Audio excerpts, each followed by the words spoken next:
वळूयात पुढच्या बातमीकडे। नववर्षाच्या पहिल्याच दिवशी पिंपरी चिंचवड गुंडांच्या दहशतीने हादरलेला आहे। सर्वसामान्य नागरिकांमध्ये दहशत निर्माण करण्याच्या उद्देशाने गुंडांनी 20 ते 25 चारचाकी वाहनांची तोडफोड केल्याची घटना घडलेली आहे आणि वाकड आणि सांगवी पोलीस स्टेशनच्या हद्दीमध्ये ही तोडफोडीची घटना घडली आहे। या तोडफोडीमध्ये रिक्षा आणि चारचाकी वाहनांचं मोठं नुकसान झालंय।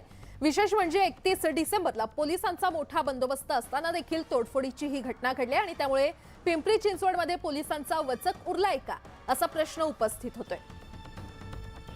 अधिक माहिती देत आहेत आमचे प्रतिनिधी गोविंद वाकडे आपल्यासोबत जोडले गेलेले आहेत। गोविंद, हा सगळाच प्रकार अत्यंत धक्कादायक म्हणावा लागेल, कारण की या सगळ्या घटनेमध्ये 20 ते 25 चारचाकी वाहनांचं मोठ्या प्रमाणात नुकसान झालंय।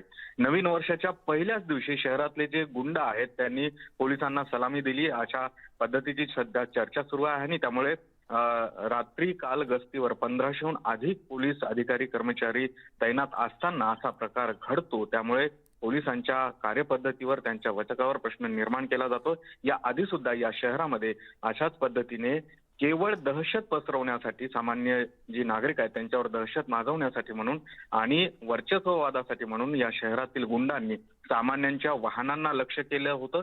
याआधी अशा घटना घडल्या होत्या, त्यामुळे पोलीस आधी सतर्क होते। मात्र पुन्हा एकदा आता ह्या घटना घडू लागल्या आहेत। पहिल्याच दिवशी नववर्षाच्या ही घटना घडल्यामुळे नागरिक भयभीत झालेले आहेत आणि या सगळ्या घटनेची गंभीर दखल जी आहे ती नवीन जे आता पोलीस आयुक्त आलेले आहेत विनयकुमार चौबे यांनी घेतलेली आहे आणि सांगवी त्याचबरोबर वाकड पोलीस स्टेशनच्या हद्दीत असलेला हा सगळा उच्चभ्रू परिसर आहे पिंपळे सौदागर, तिथे ही घटना घडल्यामुळे नेमके हे सगळे गुंड कोण होते, काय कारण आहेत या फोडी मागचे याचा ते शोध घेत आहेत। 2 जणांना आतापर्यंत ताब्यात घेण्यात आलेलं आहे। मात्र एकूणच जर प्रकार बघितला तर 20हून अधिक वाहनांचं मोठं नुकसान झाले आणि नागरिक दहशती खाली आहे। बरं गोविंद, धन्यवाद या सविस्तर माहितीसाठी।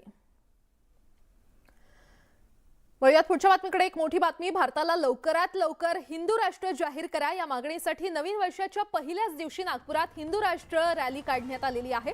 हिंदू धर्म जागरण समितीच्या वतीने नागपूरच्या पारडी परिसरात ही रॅली काढण्यात आली आहे। परिसरातील शिवशक्ती हनुमान मंदिरात सामूहिक हनुमान चालीसा पठण केल्यानंतर रॅलीला सुरुवात झाली आणि तरुण सहभागी झालेले आहेत। जगात अनेक मुस्लिम राष्ट्र आहेत, अनेक ख्रिश्चन राष्ट्र आहेत, त्यामुळे भारतात बहुसंख्येने हिंदू असताना भारताला हिंदू राष्ट्र जाहीर करण्यात यावं अशी मागणी रॅलीमध्ये सहभागी असलेल्यांनी केली आहे।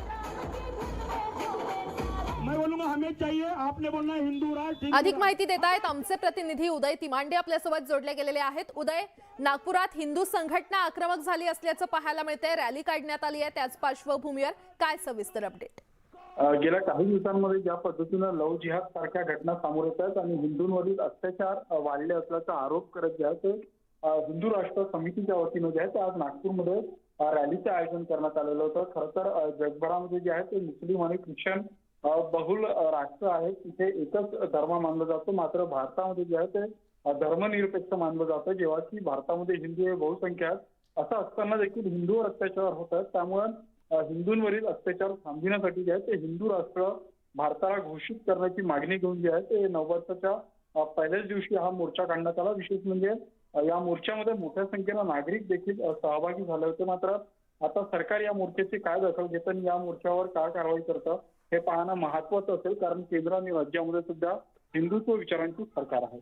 बरं उदय, धन्यवाद या सविस्तर माहितीसाठी।